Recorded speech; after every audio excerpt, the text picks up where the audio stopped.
MD, nag-concert ata dito sa bahay nyo. Gising na po, gising na. Naku, ayos tayo. Good morning.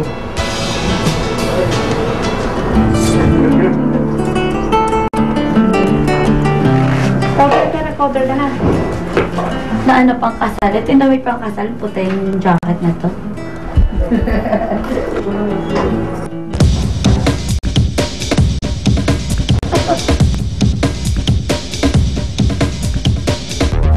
Pasok ko sa kwarto, madaya daw. Oo, sabi niya madaya daw ang orange team. Kasi mahaba daw yung time na nakikita natin yung mga videos. Tayo naman bumili nila. So kahit hindi natin nakikita yun, alam natin kung ano naman yun. Yung ingredients nila. Sabi niya, ang bilis niya naman nakaisip ng ano, ng lulutuin niyo. Sabi nga gano'n. Ibig sabihin, nahirapan sila sa menu natin. Yan kasi nag-isip sila na medyo complicated. Hindi nila alam, ano lang yan. Sponge tuna with grilled vegetables. Yun lang yun. Very simple nga lang.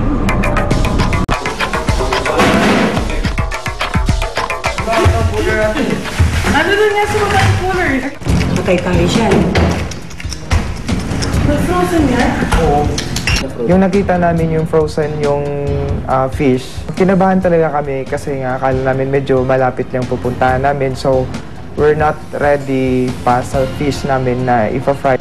Saan nilagay? Freezer yun eh, yung fried dito. Dito sa kaliwa? Oo. Gosh!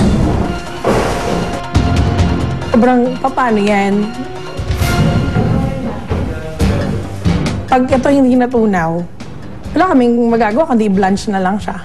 Tapos magiging parang poach na lang siya. Ano talaga yun eh?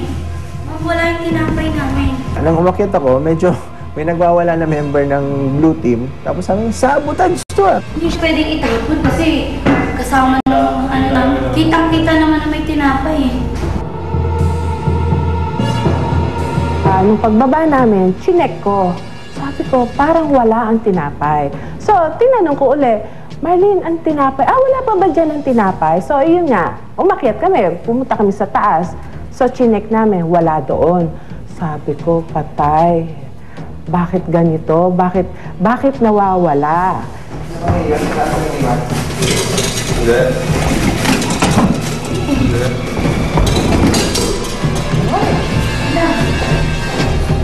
Say open, ma'am.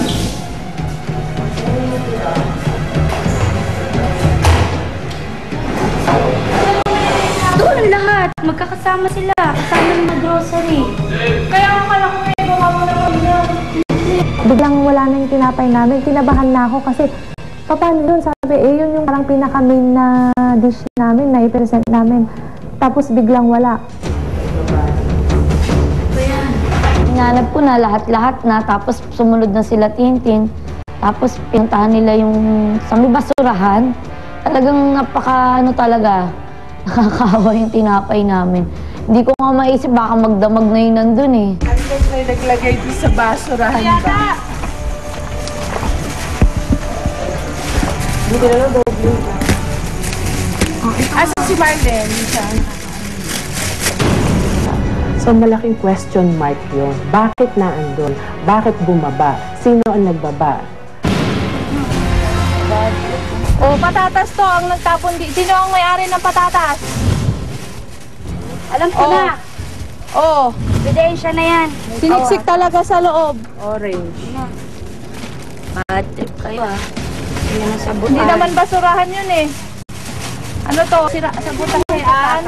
Parang sinadyang tapos dinoble niya yung plastic para siguro pag tinapon niya, hindi lulundo yung hindi mapuputol, hindi malalaglag, hindi mabubutas yung mga tinapay namin. Linggo ngayon, ayoko lang makapatawad pero mamaya mandakal sa akin. Ayoko rin sanang mamintang, pero parang nandyan na eh. Sila yung nahuli doon, tapos sila yung gumamit ng patatas. Sige, para sure. Sabi niya, alam mo si Daddy Sunny yung nakita kong gumagawa ng patatas. Madinig ko yung pag-uusap, ngayon ko lang naalala na ako ang naglagay. Hindi ko inintensyon na ilagay doon yung balat ng patatas sapagkat yun ay garbage bag.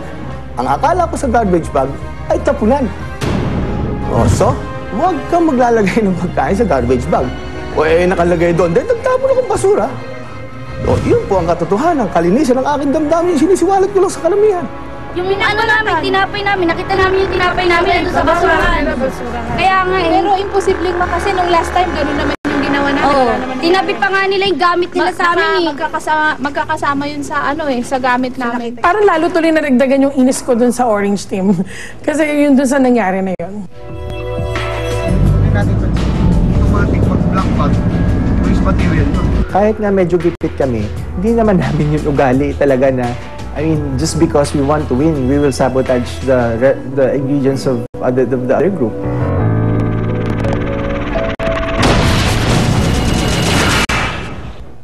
Anong hindi alam, magkakaharap tayo. Ayan na naman. Tsaka hindi matutunaw. Paano matutunaw?